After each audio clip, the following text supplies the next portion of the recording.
Okay, we are live on YouTube, and I will now welcome everybody to the Renter Town Hall. Takes a couple of minutes to let them in.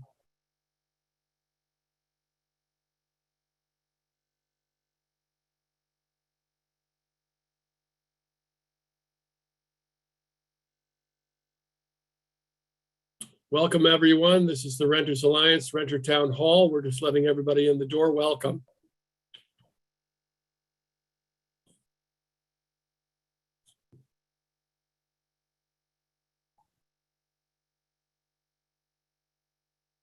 If you're looking for the Renters Alliance Renter Town Hall, you found the right place. We're just letting everybody in the door. It takes a couple of minutes. Welcome to all of you.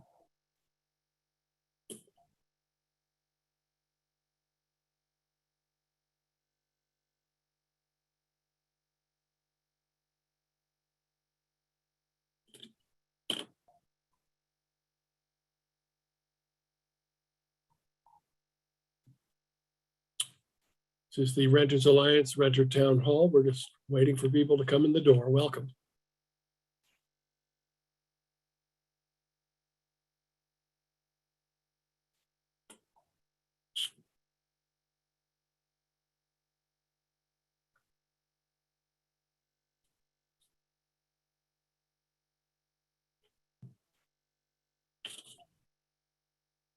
Get started in just a minute or so. Welcome to all of you signing in. Let's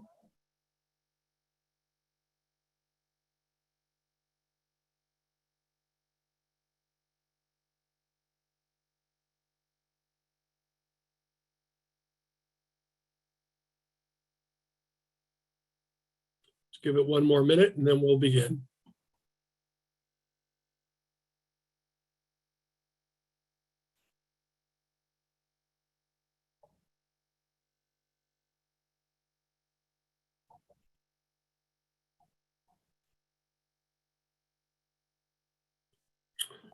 Okay, I guess we'll get started.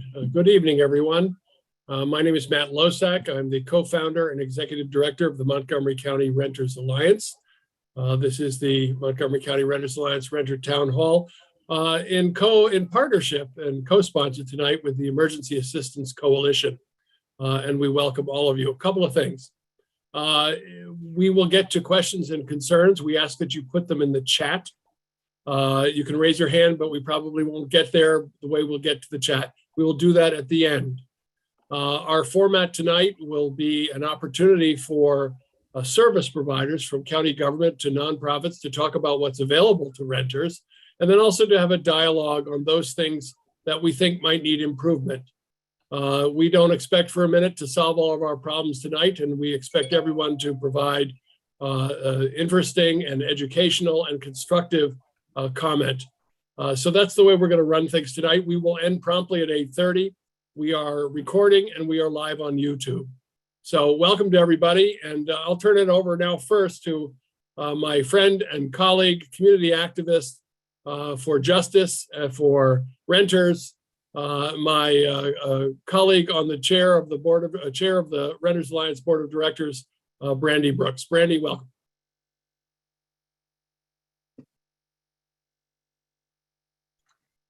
Hi, everyone, and thank you so much for joining us. I am definitely stepping in for our chair of the board, William Roberts, tonight, but I'm really delighted to be here because I am a proud renter here in Montgomery County and a proud board member of the Montgomery County Renters Alliance. We are the first and only regional nonprofit that is dedicated exclusively to renter outreach, education, organizing, and advocacy. And we were created specifically to provide that kind of organized voice for renters in public affairs, a voice that had not previously existed in our county or our region. And over the course of the last nearly 2 years, as we all have been weathering this pandemic, we have been hosting these town halls as a critical way to make sure that information that helps to protect and support renters, helps to make sure that we can stay in our homes, is getting out to our community.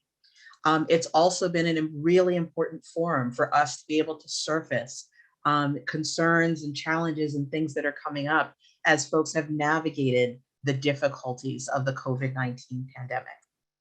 And we know that these conversations are sometimes really challenging. They can be really tense. They can generate a lot of frustration as people are deeply struggling to really try and make sure that they and their families can stay housed. And we know that sometimes that can be interpreted as an attack on agency staff that we work with. And we want to be clear that nothing is farther from the truth for us. We are very glad and deeply proud to be able to have developed partnerships with many of the public agencies and the individuals who you see represented on this call. And it's been really important for us to be able to have these relationships with folks who are working hard to make sure that that services are being delivered to renters, whether that's COVID rent relief and eviction prevention services, or whether you're talking about things like code enforcement and enforcement of renters' rights. And we think those partnerships are incredibly important. We also think it's incredibly important, and the reason for this meeting, for us to be able to talk openly about the challenges that all of us face as we navigate the implementation of these services, especially in such a critical time, because we know that no system is perfect. And we know that when we come together as a community of advocates and service providers, using all of our experience on working with renters, that we can actually bring perspectives and experiences to the conversation that really help us figure out how to move forward together in improving the services that we need to deliver to our community. Sometimes we know that the obstacles that we face are renters not having the information about their rights, about the law, and about the services that are available to them.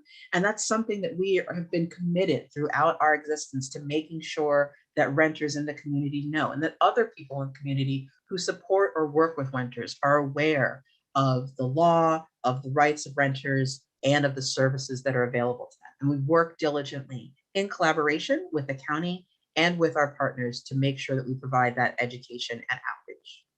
But sometimes we also know that all of us are constrained by really challenging systems, whether it's because of legal and capacity limitations, or sometimes because there are ways that we need to shift a way of doing things that we really haven't imagined or thought of before.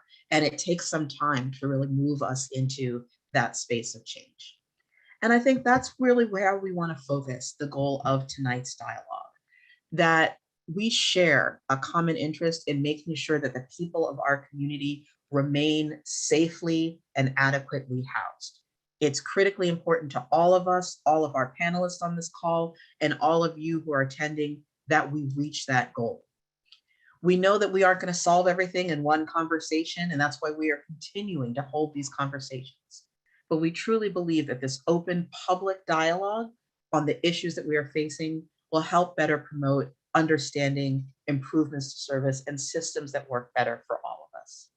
So we want to thank all of our renters, all of our allies, and all of our partners who have shared their concerns over the past several months, who have asked us to be able to gather together in this forum so that we can talk about those concerns and figure out how to move forward. We thank you to the panelists who are going to help provide information and also listen and receive and understand some of the things that people are experiencing as they seek to take advantage of the services that the county provides. Again, we thank you so much for being able to come here to share your experience and your expertise and to participate in this conversation about how we can make sure that the renters in our community are protected, are very well served, and that we all are able to stay safe and healthy over the course of this pandemic. Matt, I'll hand it back to you. Thank you, Brandy. Better you than me. Thank you for your articulation, your articulate overview of where we are. Dr. Rosetta Robinson, who chairs the Emergency Assistance Coalition, will you give us some opening remarks? You're on mute. Thank you so much, Matt, for the invitation to have the EAC be part of your town halls. I know you've been doing them for a while, so this is our first opportunity really to be present and to participate. We wanted to make sure that all of your members of your alliance were aware of the Emergency Assistance Coalition. We are a network of compassionate, community-based and faith-based providers in the county, and we've been in existence since 1995. And some of the folks who are participating probably and may have had an experience with one of our providers of our coalition. You know, our mission is really to provide essential services which really support the stability and resilience and dignity of vulnerable residents. We've worked on a number of projects over the years, from developing a protocol to helping to offer education and support, and to help strengthen the capacity of our nonprofit EAC agencies to be able to provide the best possible service. We say the best possible service to folks who reach out to us for help. And I'm so glad that we have a couple of members of the EAC who are going to be able to share specifically how they are playing such an important role in helping to maintain and strengthen our delivery of services to folks in the community. I want to mention one other thing. When the EAC began in 1995, there were a lot of folks at the table. I was not there, but we had representatives from the county, from faith communities, from nonprofits, from education, businesses, all coming together with one purpose: to work together, because we know that you could accomplish much working together. And so we had seen ourselves also as a way of facilitating communication between local government and our small community based emergency assistance providers. So thank you again. And you are someone who is providing support in our work, being part of the EAC now, and helping us to be always aware of the renters' experience and perspective when it comes to receiving services and being able to maintain stability in this county. Thanks again. Thank you, Dr. Robinson. It's terrific working with you, and we're very proud to be on your board for the Emergency Assistance Coalition, which does terrific work. So what we thought we would start off doing is going through some, what we know are some of the substantial available services to renters. And I would ask, since rather than me introducing everybody, let's have everybody introduce themselves as you are called upon to talk. But we thought we'd start with the government services first, since they're obviously a substantial part of service delivery to renters in our region. So with that, I'll turn it to the Deputy Director of Housing, Mr. Frank Desmarais. Okay, thank you, Matt. And good evening, and add my thanks to everybody that's participating. We always thank folks for taking your time here, but also being an emissary to your communities, your buildings, your friends, your networks. We'll be sharing information. You'll be hearing things. We can't reach as many people as we'd like with these outreach efforts directly. We actually count on you and your networks to share this information, so we appreciate that. I work for the Department of Housing and Community Affairs. I'll just speak for a moment. The county's commitment, we are open. The county's open. The business of the county is ongoing. Our staff are responding. We may not be in the office every day. We have a lot of teleworking. Every service that we offer was fully staffed and fully responsive. We start with that, that even when the county was not opening our buildings, we were responding and supporting. So please count on us. Everything you hear, you should count on getting the same service you got pre-COVID. So please contact us, work with us. This is an important time to hear from you. So tonight you'll hear, I'm going to ask Amanda if she can go first from the DHHS with the support that's available to tenants, avoiding eviction, handling the COVID rent relief rental assistance programs. Then myself and Dan McHugh from Department of Housing and Community Affairs will speak to the county's Department of Housing support, and then we'll move on to the other speakers. But Amanda, if you just go ahead and help folks understand the range and the breadth of the support and services. Sure. Thank you, Frank. Happy to do that. And glad to be here this evening. Thank you for inviting me. And thank you to the participants for taking the time. So as Frank said, we are also at HHS, we remain open and committed to providing services and have done so throughout the pandemic. So I am the Chief of Services to End and Prevent Homelessness. So under my purview is the COVID rent relief program, but also our other eviction prevention programs that are not COVID related, homeless services, and our housing programs. So I guess I'll take just a minute to share with you, the COVID rent relief program in the current round is still open through the application portal is open through the end of this month. So it will temporarily close on December 31st. We do fully expect to open a next round of the COVID rent relief beginning in early 2022. There's some lessons learned, and I'm very eager to hear from renters about their experience and any kind of improvements that we can make to the program for this next phase. We do have our existing housing stabilization services that will continue even after the application portal ends. So in the event that you are at imminent risk of eviction, you've received a judgment from the court or a scheduled eviction, you have that red and white notice from the sheriff, you can certainly call 311, email us, and we will be able to provide financial assistance using our dollars until we're able to get the next round up and going.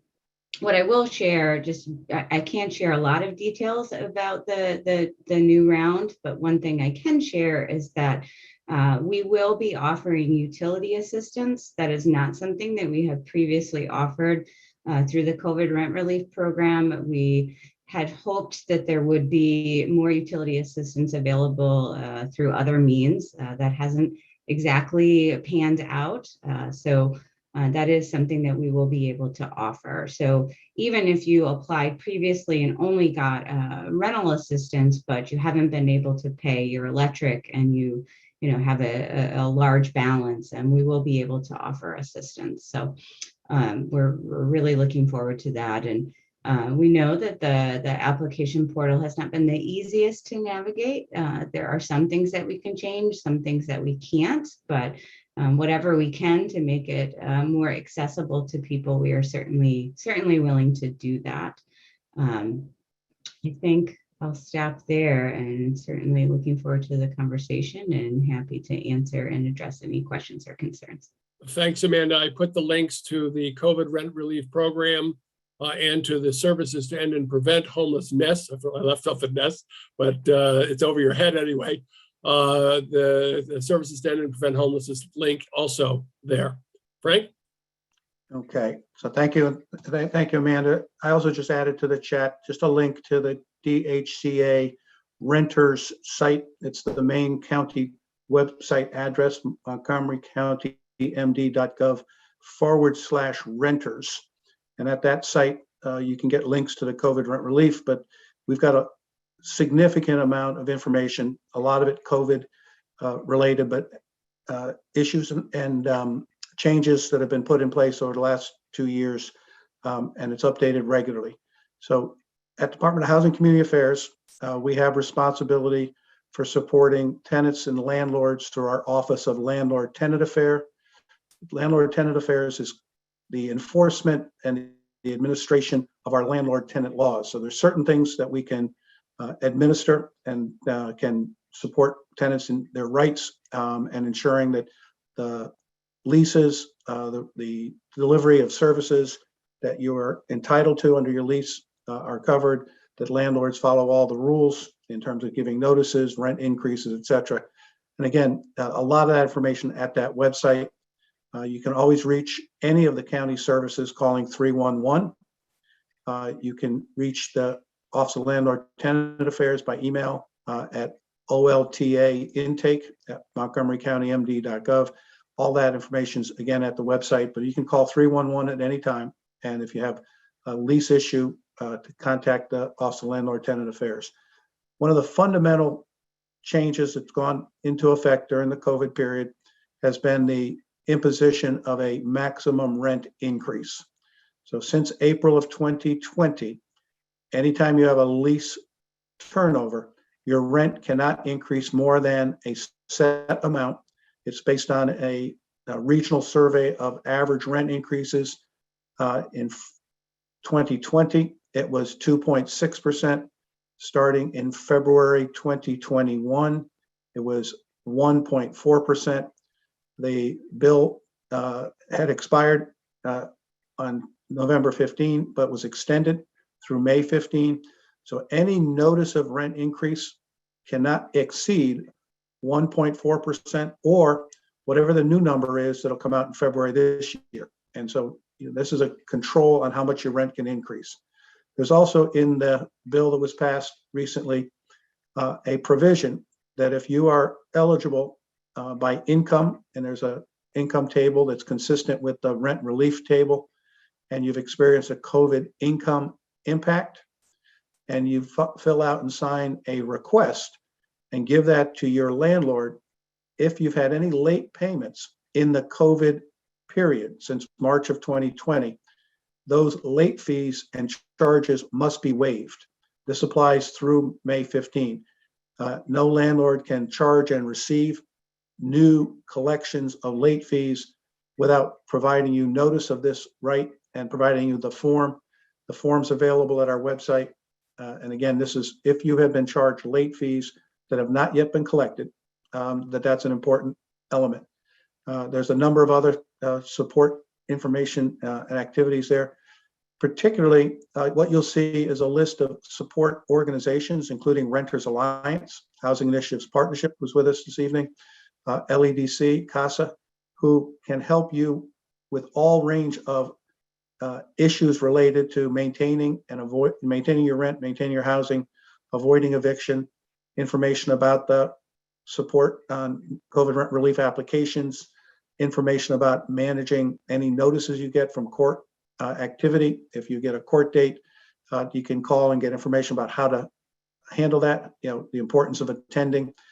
And separately, there's a list of legal organizations. So the county is supporting, and these organizations are providing free legal services in advance of going to court to contact them. And there will be attorneys available to meet at court when you have a eviction action, a failure to pay rent, or any kind of action that would be to petition for eviction or recovering the property. So at that site, again, there's information.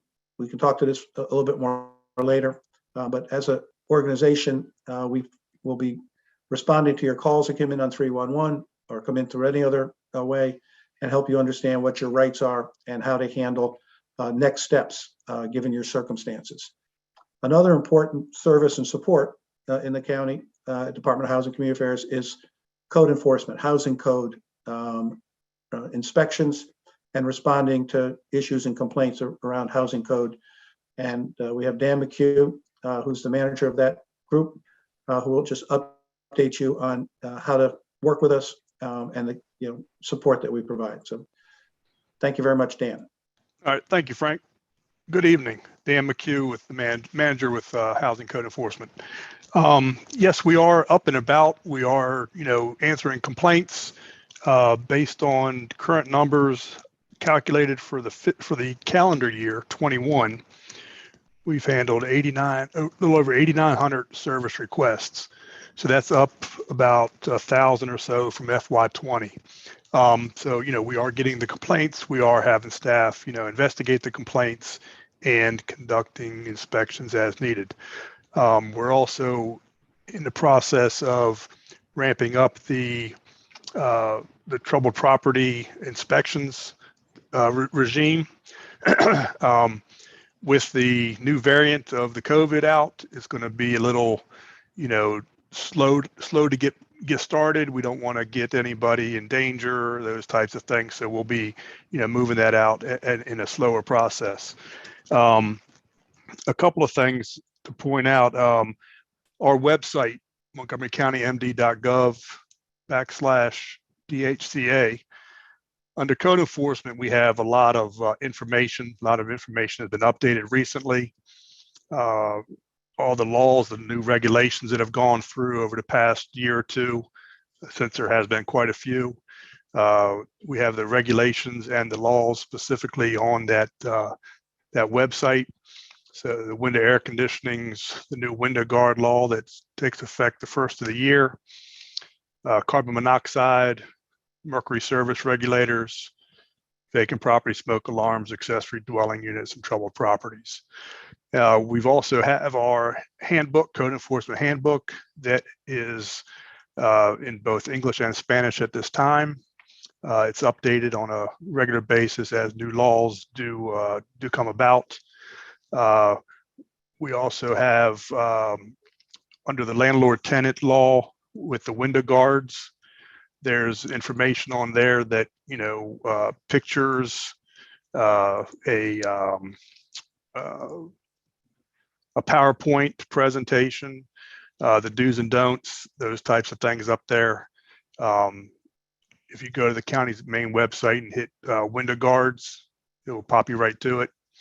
A lot of good information there. So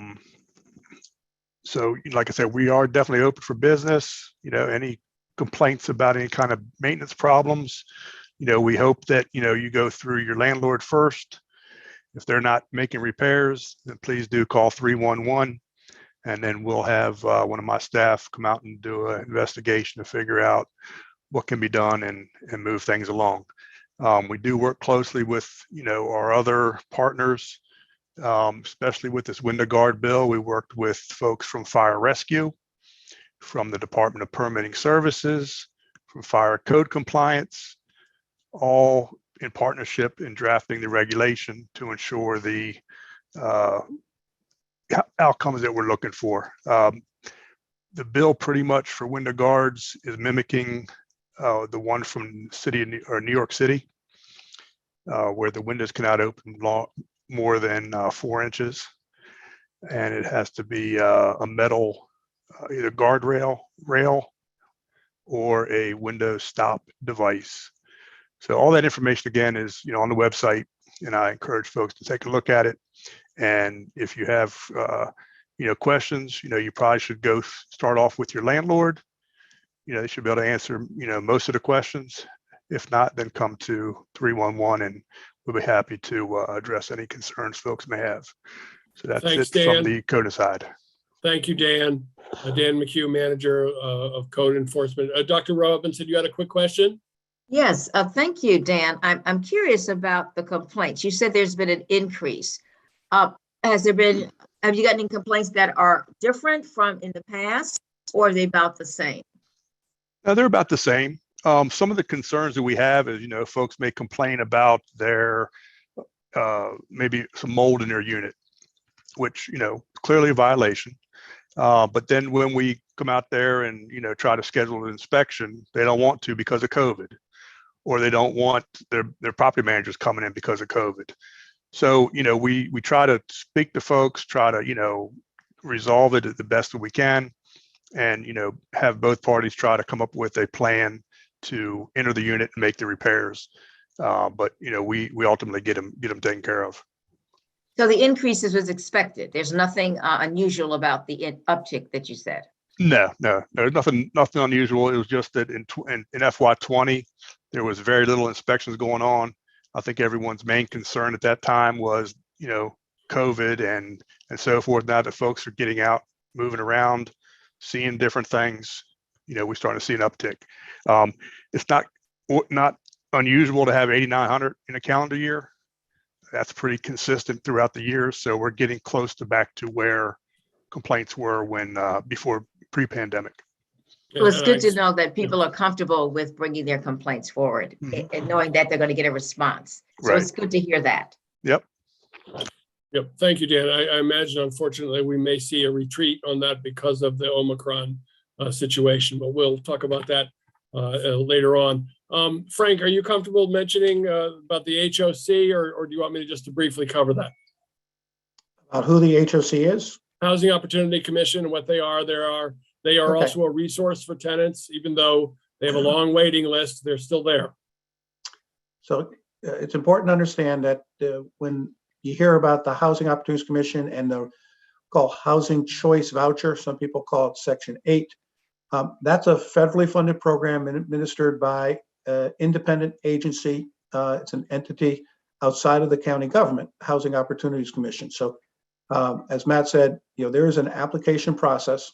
They get a fixed number, slight increases on an annual basis, but a very consistent number of vouchers. So we have many tens of thousands of tenants in the county who would be income eligible for these vouchers, but there are not enough vouchers. But contacting the Housing Opportunities Commission and getting application, they do have some other rental assistance programs that are specific to certain circumstances to inquire about.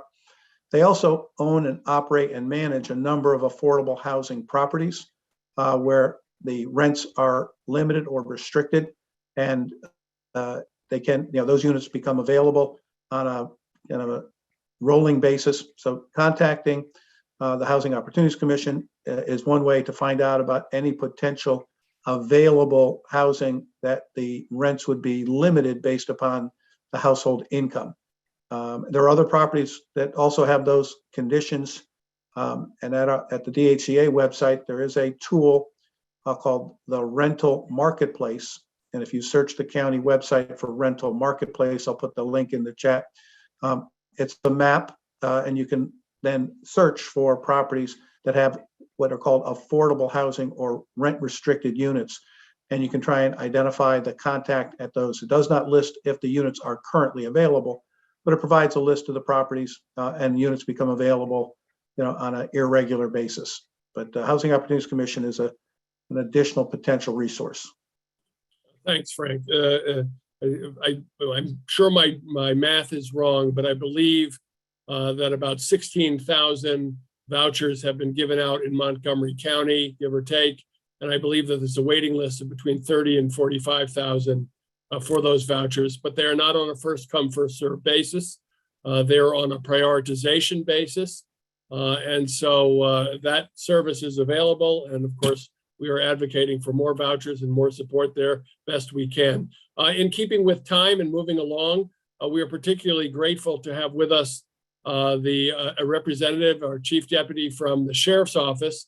The sheriff's office is responsible for carrying out court orders.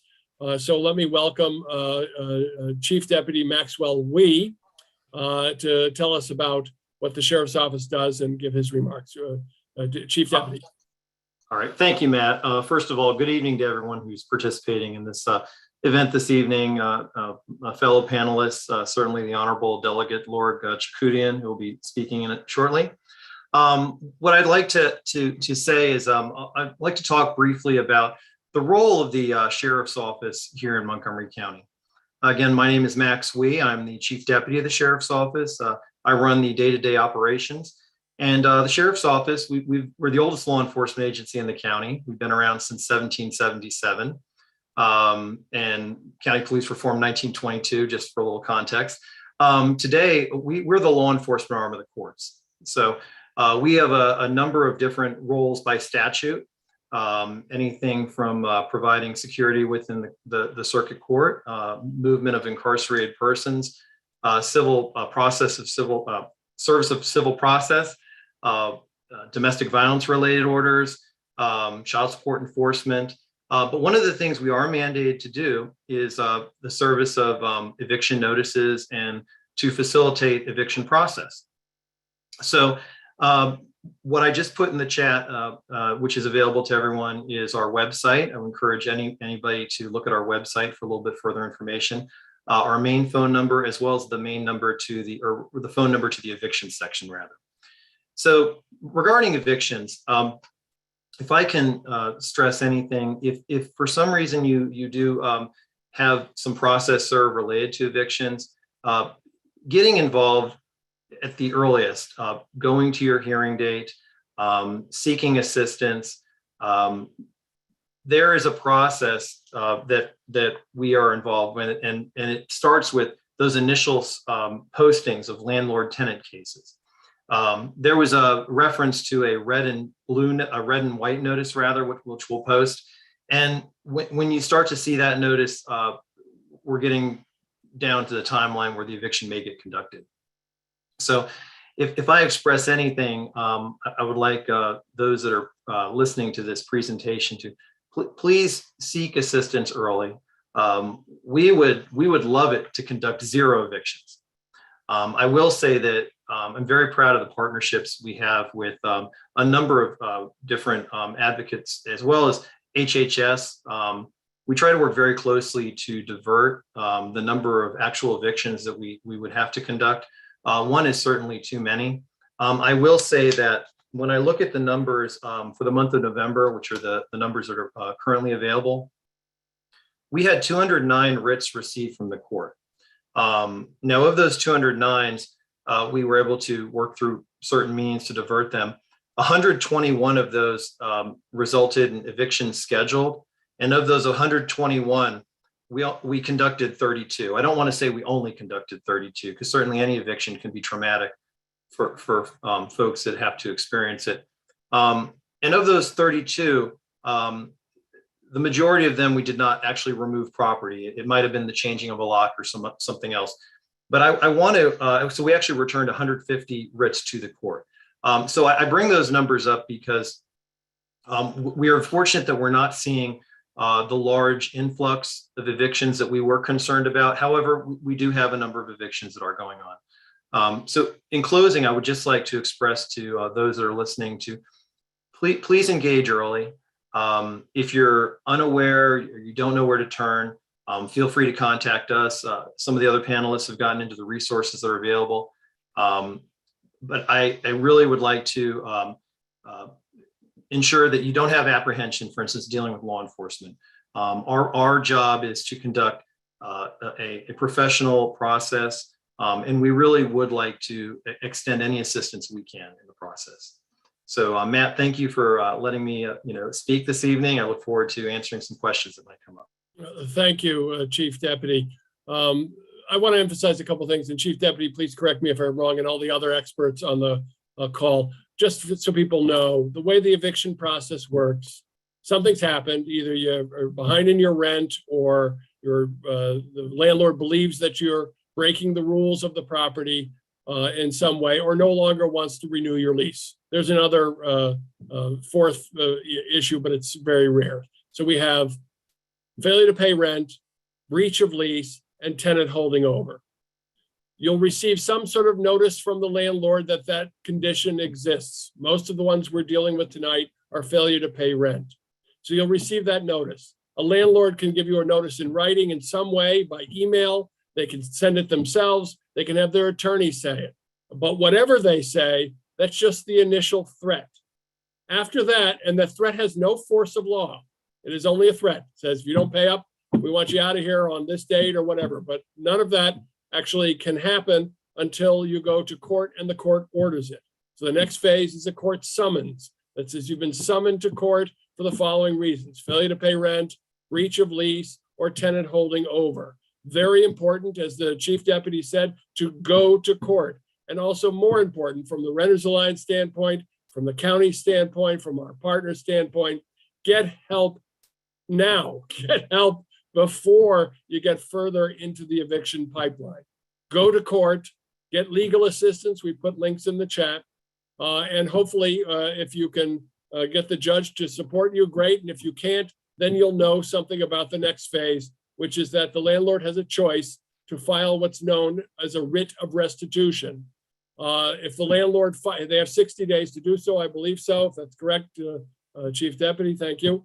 If the landlord files that writ of restitution, then the court will, or the sheriff's office rather, will schedule an eviction. And during that time, we'll put notice on your door known as a red and white that says your eviction is coming.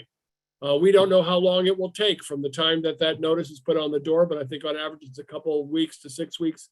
Something like that. That's right. We're working about 4 weeks, and okay. for a lot of reasons we don't provide the exact date, safety and a few other. But you're right on point, Matt. That it is a process. It's not going to happen overnight.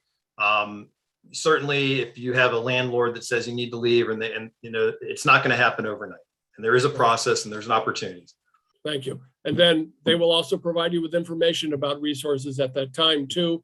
But we urge you to contact us, contact the county, and get help before, unfortunately, the sheriffs are obligated to arrive and perform an eviction. So as the chief deputy said, early is the way to go. And we believe early is the way to go in all of our programs. So with that, thank you, Chief Deputy. And now we'll move on to the municipalities, and to representing Tacoma Park is our friend and colleague, Grace Wiggins. Hi, thanks, Matt, and thanks everyone for joining tonight. So I'm the housing manager for the city of Tacoma Park and work very closely with my colleagues in Gaithersburg as well as in Rockville. And we've been working very closely with everybody on this call to make sure that people are aware that there are housing offices, not only in Montgomery County, and Frank Demery referenced the Office of Landlord Tenant, but the city of Tacoma Park, Gaithersburg, and Rockville also have independent housing offices. And I would strongly recommend, if you live in one of these municipalities, that you reach out, because often we have additional resources and other supports that we're able to provide. Just speaking on behalf of the city of Tacoma Park, I want to just reiterate, number one, we have financial assistance for folks who have been impacted by COVID, but we also have financial assistance for folks who have not been impacted by COVID. Our city council has allocated money for emergency rent relief and other supports. And so I don't want people to be discouraged from reaching out to us in the event you have a problem that's not COVID-19 related. We also work very closely with MUST, M-U-S-S-T, which is a nonprofit that's co-located with the Department of Health and Human Services, located on Georgia Avenue, 8818 Georgia Avenue. And so we all work together as a team. And I really want to emphasize what other folks have said on this call. There is no wrong door approach, because if we find that you don't live in our jurisdiction, we have the relationships with other jurisdictions in the county to help you get the assistance that you need. And I know that Amanda Harris from Services to End and Prevent Homelessness mentioned the county's effort around utilities.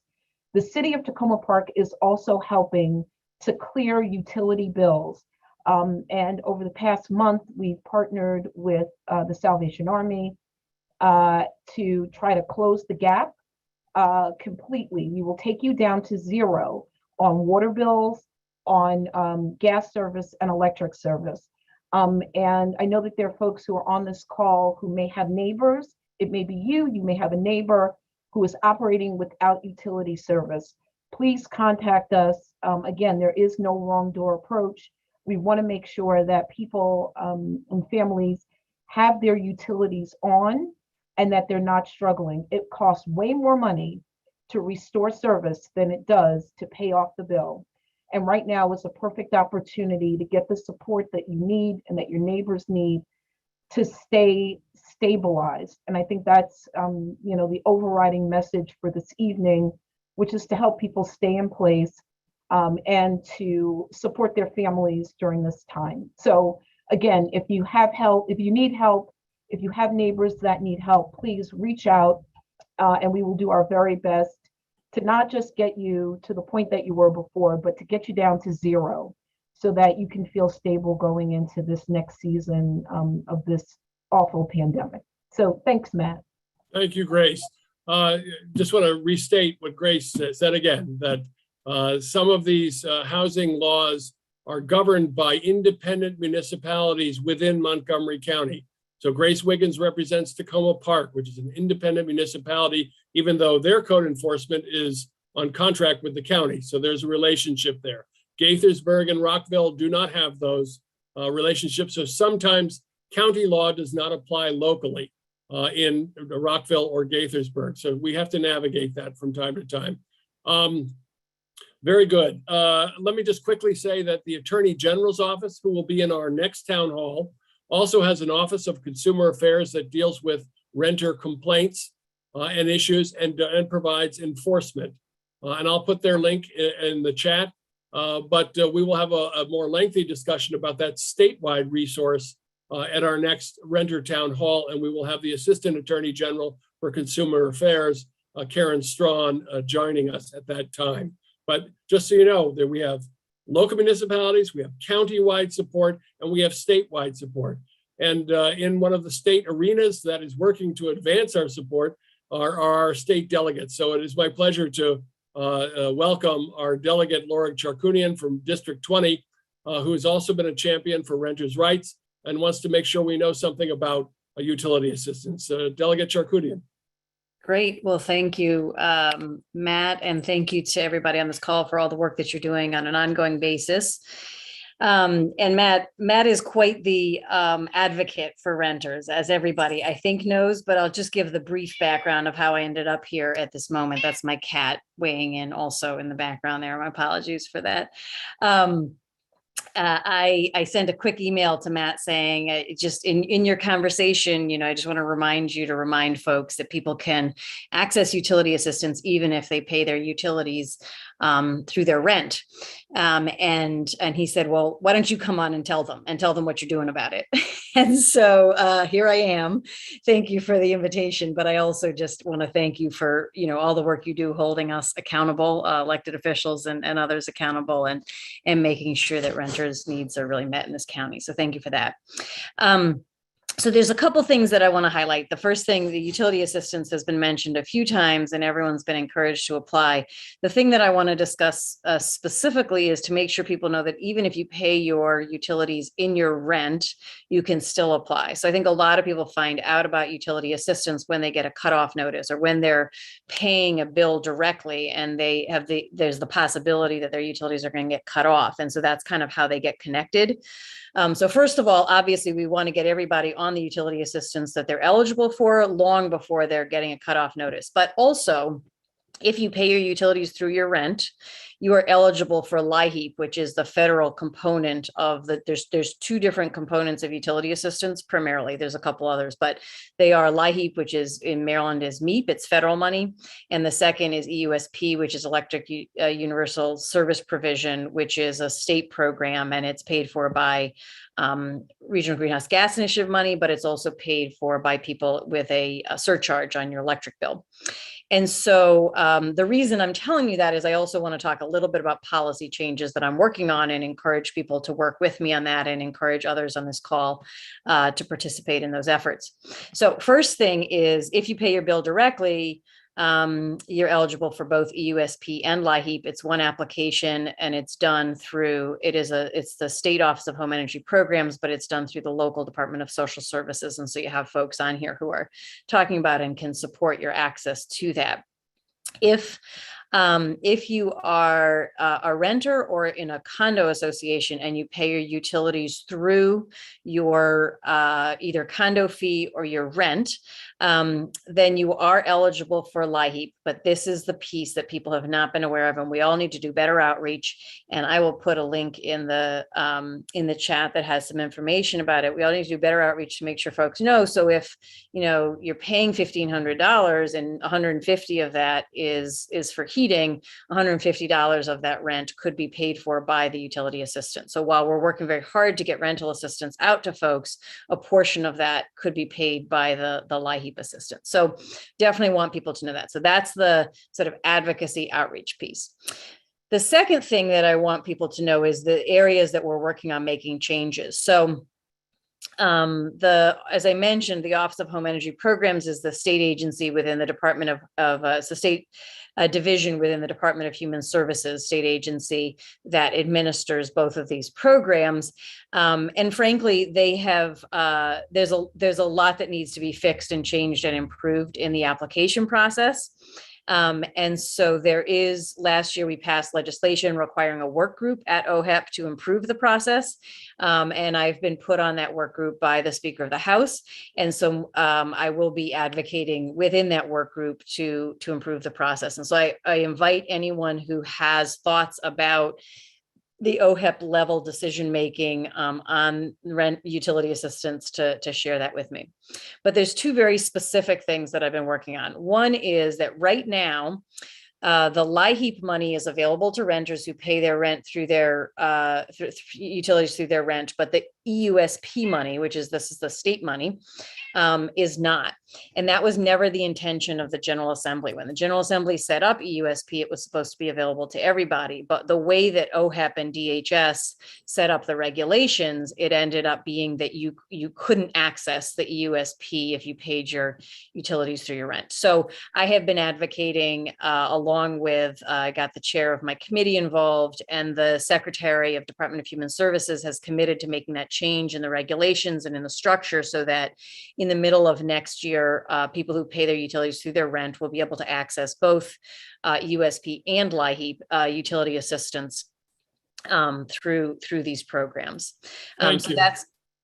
Thank you. Yes. So that is on track to happen, slower than I would have hoped, but it is on track.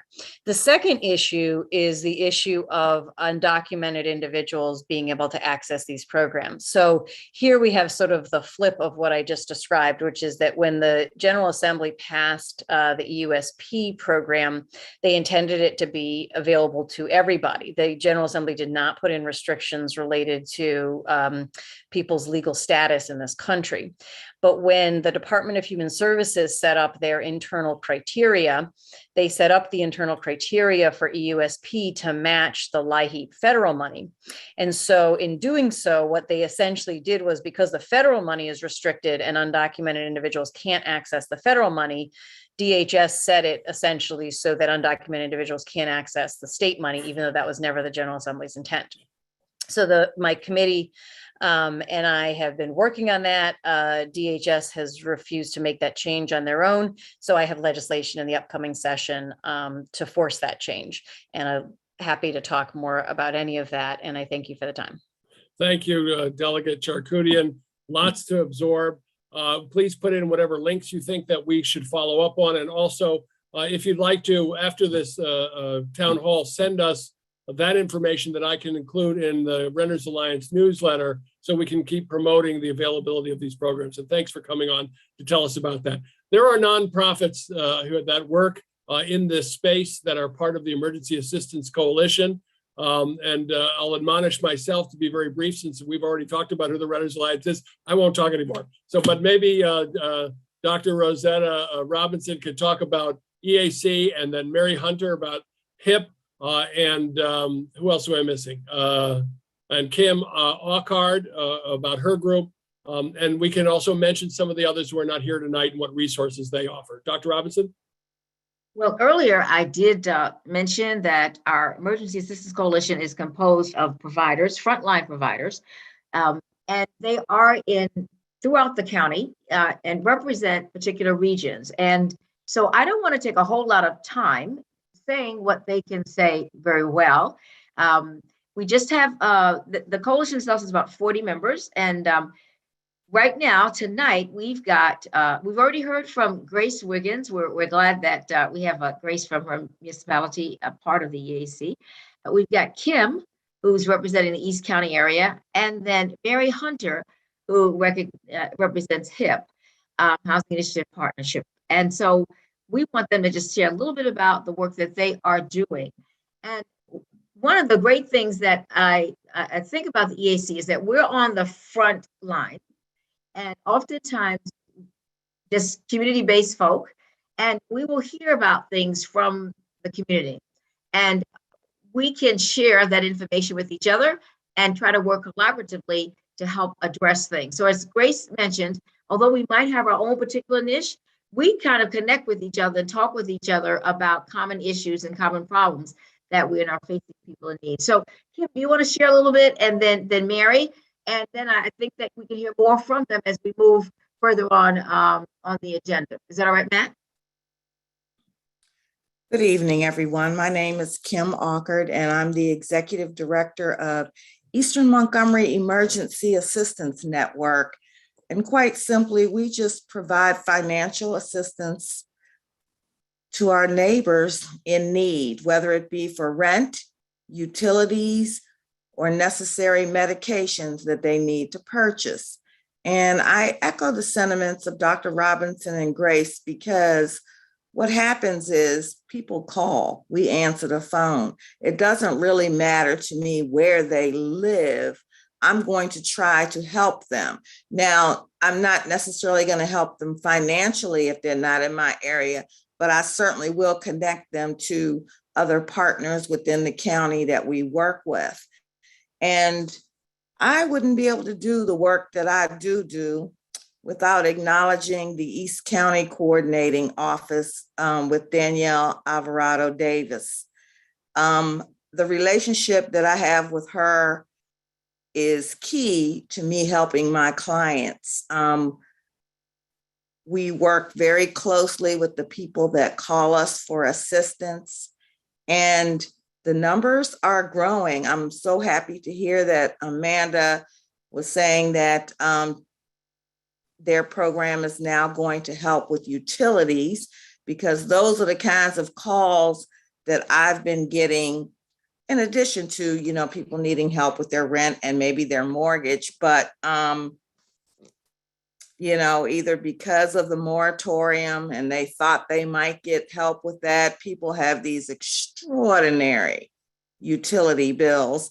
And the people who live in my particular service area, which kind of runs along the 29 corridor from like Cloverly, Maryland, all the way down to Langley Park, it was brought to my attention from a WSSC representative that they have some of the highest water bills in the county. So, you know, we're here to listen to folks when they call, direct them to different areas that they may need to in order to get their problems resolved.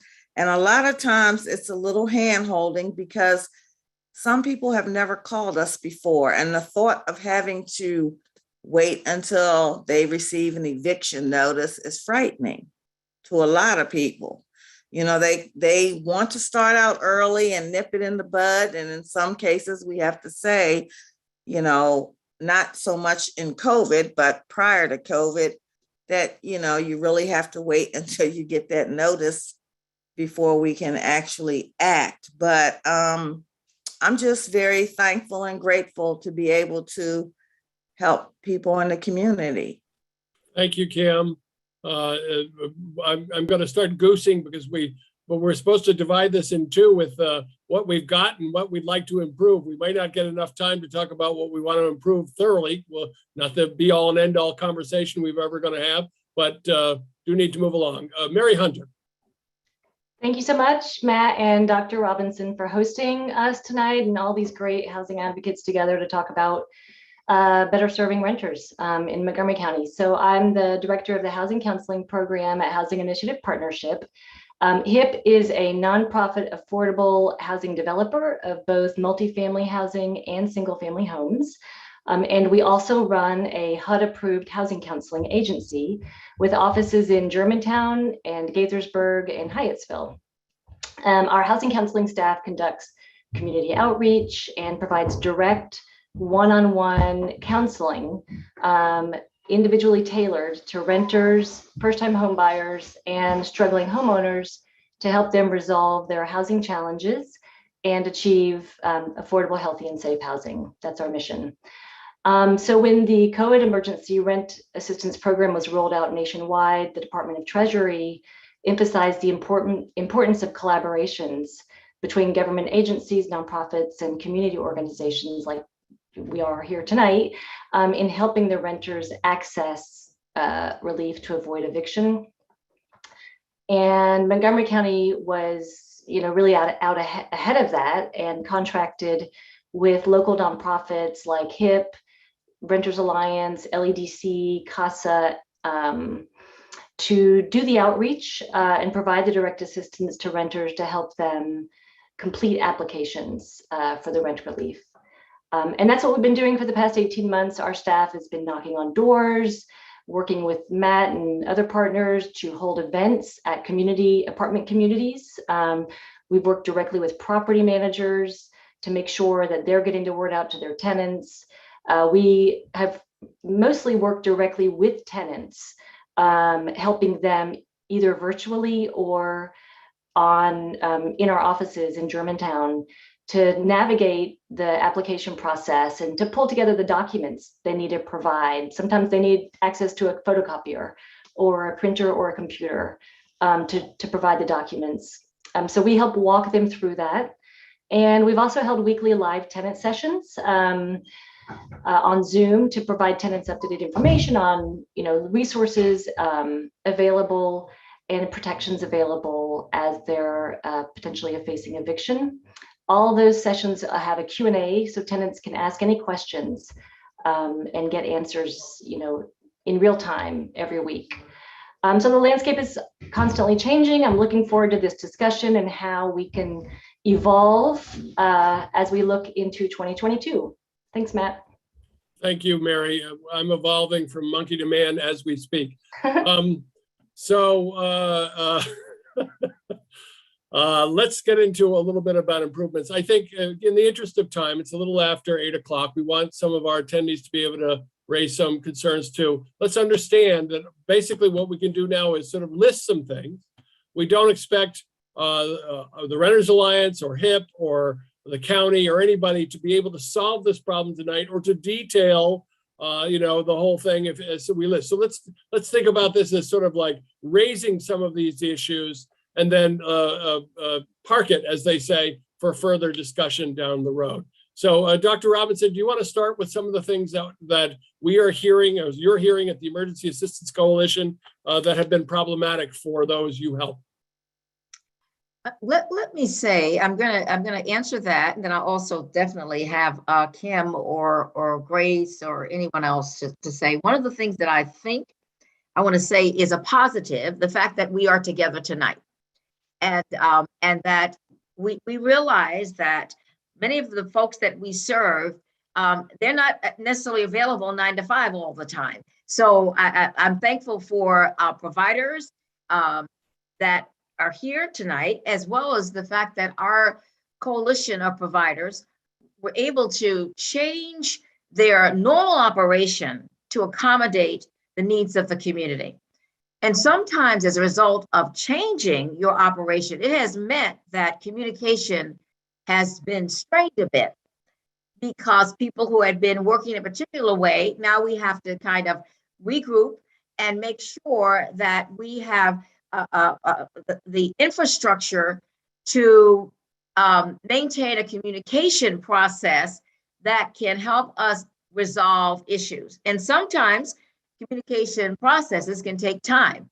And I know that there have been some times where maybe we've heard from clients that they've been waiting a long time to get a service or get help, or they misunderstood something, and so they might then turn to an EAC agency, and the EAC agency has done their best to answer the question, and maybe the EAC agency doesn't have all the information because the EAC agency is not necessarily the program provider at the county. And so what I think that we know that always, and I don't care where we're working, is that we always have to find a way to make sure that the communication process is working well. And that not only that the people who need the services get the right information about who to contact about what. And we've always heard of, our residents who they've called the wrong number, and I'm so glad that Kim will also make sure that she's directing people to the right place. And I know that some of the county agencies are doing the same thing. So first, I would say that we always have to improve and make sure communication is working at its best. So I want to ask some of our EAC folks like Grace or Kim to talk about what they might see, or Mary, that are things that are working and things that we know we need to continue to strengthen. Grace, Kim, Mary, you want to say go first. I can go first, Dr. Robinson. Sure, thank you. So I sort of thought about this in terms of the different kinds of tenants, the different places they are in the process. So we have tenants who are in arrears, but not yet at imminent risk of eviction. We have tenants who are imminent risk of eviction and those who are actually being evicted, and then those who are farther away from it. So there's a whole continuum, and I think that I just want to point out that, you know, with those that have, with the renters who have imminent risk of eviction, which Matt sort of explained that earlier, which is, you know, if they have a summons from their landlord, if they have a judgment from the court or an eviction notice, then they can escalate their application with the county. They have an application with the county, and they can do that by calling 311 or contacting a community partner to request that their application be prioritized. And I would just like to point out that that's a process that the county has put into place that has begun to work very well. And I just think that's an important message to continue to push out, that if anyone is at imminent risk of eviction, that they provide that documentation to the county, either by calling 311, and I'm sure Amanda Harris can correct me if I'm wrong, but is that yes, or contacting a community partner. So we've been very pleased with that response. And I would just add, in terms of what we are hopeful to see in the year 2022, is for those renters, those tenants who actually are having a termination of their lease. They're facing eviction for a number of reasons, or their lease is terminating. We would love to see a website or communications about what kinds of relocation resources are available through the county. Similar to the ERAP website, it's so helpful, so useful. I mean, there's incredible information on the county's rent relief website. But for those that need to relocate, I know that there's additional resources, probably, you know, through the American Rescue Plan, and some of the federal resources are going towards the relocation. So I would suggest just to have some kind of eligibility criteria that's made public, so we kind of know, people know what they can access. I'll stop there. I guess my last comment is that I would love to collaborate a little more intensely with DHHS to host our weekly Q&A sessions with renters, and maybe if they could, you know, DHHS could put that on the website, that we have these sessions, and I think it could serve to answer a lot of questions in a group virtually, and we'd love to. We have a great presentation, a good Q&A, and we'd like to collaborate on that. So let me just make something clear. We have renters. a number of providers on here. We have Health and Human Services, which has the COVID rent relief program, which is what Mary Hunter's referring to specifically there, and the Services to End and Prevent Homelessness. That's something under Amanda Harris's purview. But we also have the Office of Landlord and Tenant Affairs. We have Code Enforcement, which is with us. And then we also have our nonprofits here, and for that matter, a state delegate, you know, all of which, and the Sheriff's Office, all of which may receive recommendations for improvements or whatever. So right now, of course, everybody's particularly interested in the rent relief program, but we're talking about everything. So we're wide open for that suggestions as we go. I heard too from so far, we're talking about improved communications, which is a large topic, one-stop shopping website, and so on, participation in outreach programs. And we're also talking about speeding up the application process, which is a whole kahuna in and of itself that Amanda does not have time to discuss tonight, but we will obviously have an interest in that, but it's one more issue for the parking lot, so to speak. Grace? Or sorry, Kim, go ahead. I'm sorry. So I agree with everything that Mary has said. I would just like to add, it would be very nice if some dollars, and maybe they have been set aside, where we can do some, and this actually doesn't even cost money, but public service announcements on various radio stations locally, TV stations, just like we get the word out about people getting the COVID vaccine. I think we need to really get the word out some more about COVID rent relief. And I know that DHHS has helped thousands of people already, but I am of the opinion that there are many more, because I talk to people every day who literally don't know anything about it. And I'm just imagining the people that I'm not talking to. And so if there was just some succinct, continuous message, like we hear about getting vaccinated, or like we hear about getting tested, telling people that they can contact 311 or 240-777-0311 to sign up for COVID rent relief, I think that would be helpful, because a lot of people don't have the internet. They don't have computers, and I'm talking about baby boomers. And, they need to get that information. Thanks, Kim. You're right. And it is something that's been brought up with all of us, and not just the county's responsibility, though they have perhaps more resources than all of us, but it is something that all of us are doing. And there needs to be more of it. And that is one other issue for the parking lot, so to speak. Grace Wiggins, you were going to add something. Yeah, thanks, Matt. And thank you, Kim and Mary and Dr. Robinson. I want to manage my expectations. This is an unprecedented time. And I think it's really easy to look back and say we should have, we could have. I think we are getting a breather right now. And I know that the county is working on another round of funding. But the one thing that sticks out in my mind in the work that we're doing here in Tacoma Park, and I know that everybody who's on this call is doing to help, is, really looking at phase 2, because our folks are running up against closures again, job reduced hours on their jobs, losing their jobs again. And it's something that I didn't think we were going to see, because I thought it was going to get better. And I think we all thought it was going to get better. But our families are now beginning to also run balances again and delinquencies. And so to the extent that we're able to work in partnership with everybody on this call to think about what phase 2 approaches we need to implement and how we need to work together, I think it can't be emphasized enough. Because at the end of the day, I'm a manager, and I can only do the best that I can with the resources I have.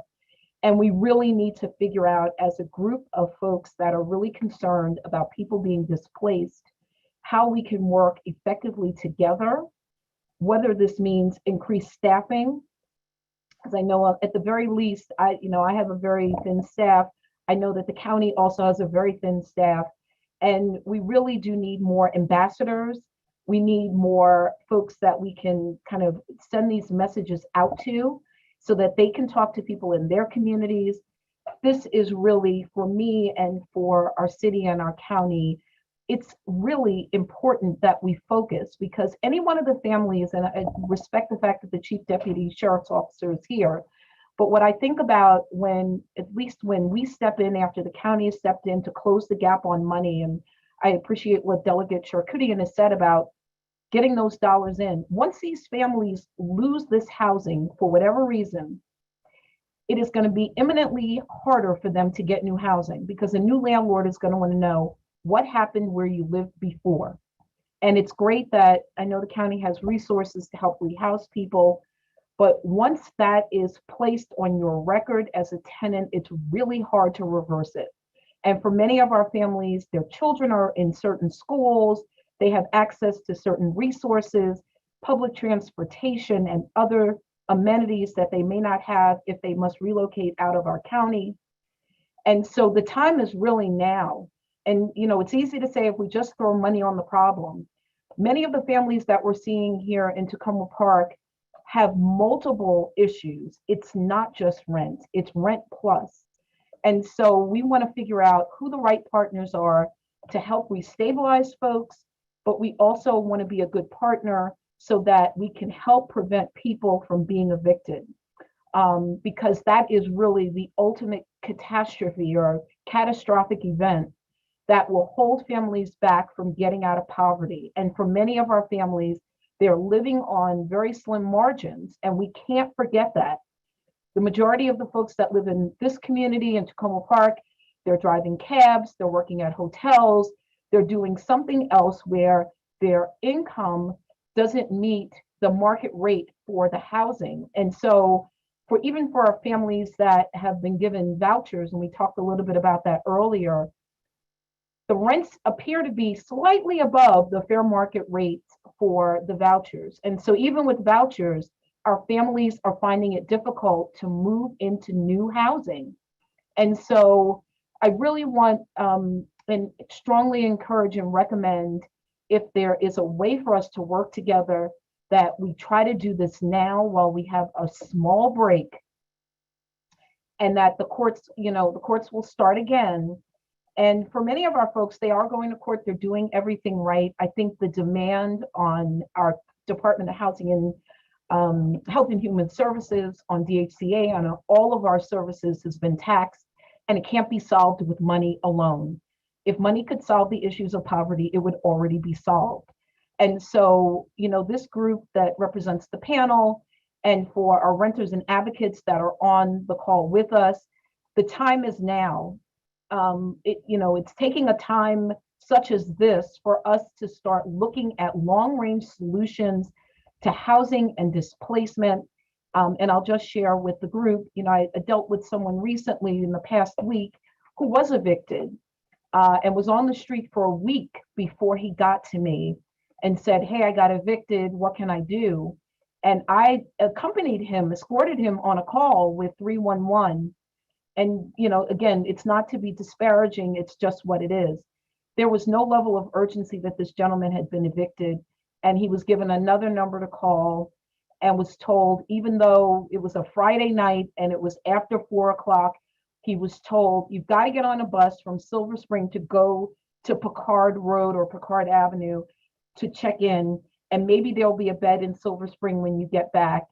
And, at times, I'm not a social worker, I'm not trained in that area, but we're doing a lot of hand holding right now. We're trying to help people not give up on their lives. And, it's more important than just throwing money on a problem.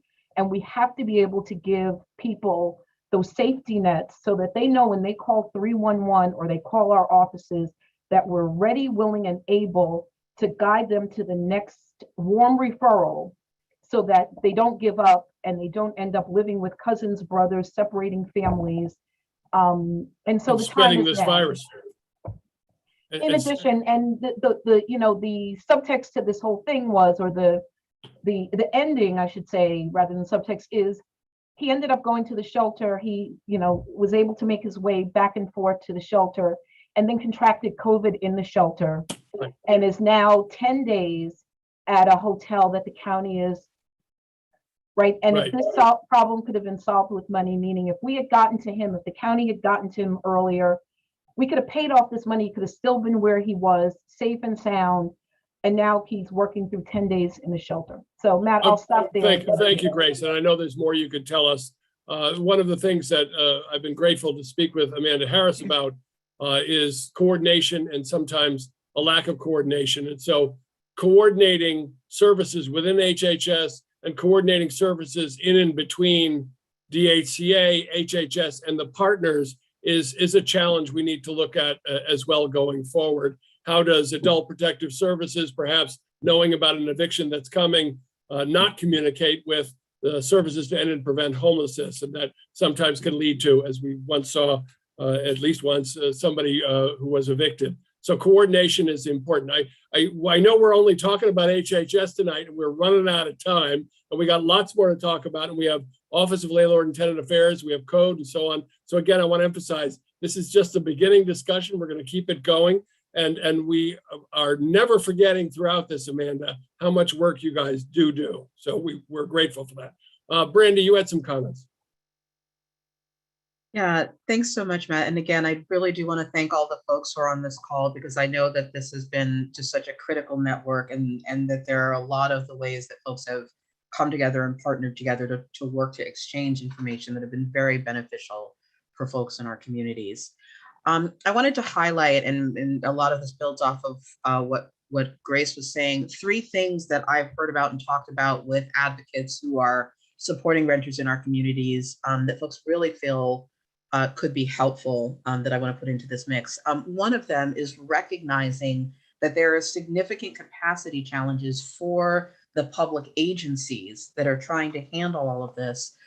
One of the questions I know a lot of folks have raised in the advocacy community is, where are there places where we actually need to dedicate targeted funding to add agency staff capacity, and particularly around people being able to call and get clear status information about their applications. This has been one of the biggest requests that I have been hearing from renters and from their advocates, so that the kinds of situations that Grace is talking about, that instead of the constant referral cycle, that people are actually able to talk to someone and get details about what's going on with their application, not only when they are at that end point of about to be evicted, but before then, so that if there's things that need to move in that process, that we can do that. Two, I do want to acknowledge, and again, I really appreciate Grace saying this, that there are a lot of advocates who are doing massive, at this point, like casework for folks in our communities.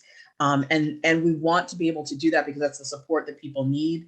But additionally, that there are resources that need to be dedicated so that folks can actually provide that additional case support beyond what public agencies are able to provide. And there's some of that it is possible, I think, through the mix of federal and state and other funds that we have available.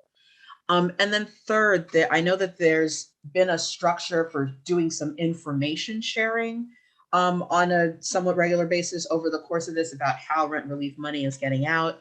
But I know that certainly one thing that we've talked about within the Renters Alliance and with other advocates is really having a task force that is meeting, at least weekly, to talk about, like, where are we finding those log jams? What is something that we need to try and troubleshoot right away, so that if there, and again, not about like blame and shame, but really saying, if there's a barrier, what do we need to collectively work to move so that that barrier isn't continuing to keep people from getting what they need? And so those are three things that I was just thinking about. And then since we have Delegate Charkoudian on, I do just want to mention that there was a whole bunch of legislation from last session that we did not get across the finish line in terms of actually providing resources and support to folks to keep them in their homes. So advocacy pressure to make sure that that happens once again in the House, and that it actually passes through the Senate this time. I know she's never heard that before. The quiet Montgomery County, and of course the very demure District 20. So we know they're working on it. And you're right, Brandy, there's a lot to do. I want to Matt, can I say one thing? Yeah, please. When I think back over the years, there have been times when us nonprofits, we have advocated for services.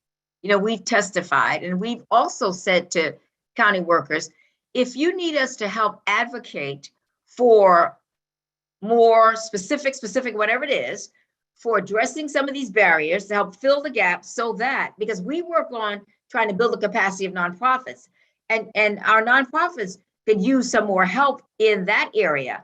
But if we are finding that, that because we do hear that county workers are stressed to the limit. And we appreciate your being able to be here this evening, Amanda, because I know that you've already probably had a long work day, and I've had one too. But what I'm saying, though, is that if that is something that needs to happen, I think that and if our communities, the tenants, everybody hears that, we can try to advocate together for that. And so I want to emphasize how we can continue, as you said, the task force, Brandy, we can sort of widen the table a bit so that we can understand that we all have a stake in a positive outcome. We all have a stake in it, because we do want a county. We're very proud of our county, right? And we want people to flourish, right? We want people to survive, right? We don't want to see tenants and people on the streets. We really don't want to see that. We've got a homeless services system to sort of catch that, but we also know that we are also committed to prevention. Right. And prevention does take time, and it can be more cost. It can cost quite a bit. We're putting a lot of money into homeless services, and I know my organization does that, but we also need to be talking about how we can work together to strengthen our prevention efforts. Indeed. Thank you. We're running around 6 minutes to go. We have just scratched the surface on a lot of things, and we've only been talking about HHS. So I want to say that January 12th is our next town hall. I would invite everybody to join us then for a continuing discussion of this. In addition to us, there will be the Office of the Attorney General will be joining us to talk about those services. I want to again thank Amanda and her team for the work that they do. We know that especially Amanda and her team have been working in this space for a long time and know very well the damage that's done to renters who are evicted, and that's why they work in this area. So we appreciate that. There are probably other things that we need to add for improvements. I'll leave on my thing, which is that if we do add some kind of crisis communication, crisis eviction team, the purpose is not to get involved in the operation of what Amanda's team is doing, but to relieve them of some of the burden of public-facing concerns, statuses, and troubleshooting. And that may not be a decision or something that Amanda can do. It may be something that has to come with other resources from the leadership of the county, but it is something that another thing in the parking lot that we can add. We have 4 more minutes. Amanda, do you want to add anything before we go and have any last minute announcements and know that you have our thanks? Amanda, also, I put a question that somebody put in the Q&A chat over into the other chat that somebody typed, if you want to address that. It's not really from me. I just saw it and moved it over. I'm sorry, I didn't see it. Do you want to just read me what the question is? There was a question asking if application for COVID rent relief is incomplete. Why are they given just 2 weeks to get the necessary information required before having to fill out a whole new application? Sure. So people don't, in fact, have to fill out a whole new application. We do, we are dealing with thousands and thousands of applications. So we need to put some pressure on people to get us the information that we need. If it's going to take them longer, that's okay. They just need to be in communication with their caseworker. So, I just want to say, thank you for the feedback. It is much appreciated, and we certainly don't want anyone to end up on the street. We are having incredible difficulties in our shelter system right now, and we've had a number of outbreaks. So that's like the worst place for people to be. So, keep the feedback coming. But I also just want to say I would appreciate some grace with myself, with my team. They are doing the best that they possibly can. And I know that the answer always seems like, well, why don't we just get you more staff? But if we don't have adequate managers and supervisors to support those staff, it doesn't do us any good. And so if there is room for advocacy, that would be where we really need help. We need more managers and administrative staff. And we not only need them, but we need the county and the other systems like our OHR to move quickly to help us fill those positions. So just giving us a position and not helping us fill that doesn't really do us any good. So that's really where we need help. Right now, it's really just a 2-person team. It's myself and my deputy, Alana Branda, and we're doing the best that we can while still also trying to respond to a number of other crises. So, well, thank you, Amanda. You know that all of us are very shy, and we would never raise this issue that you just raised with anybody, would we? So let me make a couple of quick announcements. We are having on January 5th, the County Executives Candidates Forum, which will be now on YouTube and Zoom rather than in person because of Omicron. Dr. Robinson, do you have any announcements? And Frank Desmarais, do you have any quick announcements before we end at 8:30? Everyone's welcome to the next EAC meeting. We're going to have the Conversations Advocacy. And we've invited some delegates. At least, Matt, you've sent the invitations out. So we can certainly send them all information about tomorrow, next Wednesday from 10:30 to noon. Thank you, Dr. Robinson, and thank you for the Emergency Assistance Coalition for joining us this evening. Frank, last words? The last word is I started, which is, contact us. 311 is the best way to be directed to the most appropriate resources. Please, don't wait for another town hall to get updated information. Everybody's situation issue is going to be different, and we do have resources standing by to help you understand what's available. Thank you, Frank Demaray. Let me quickly go through. Thank you to our partner, Dr. Rosetta Robinson of the Emergency Assistance Coalition.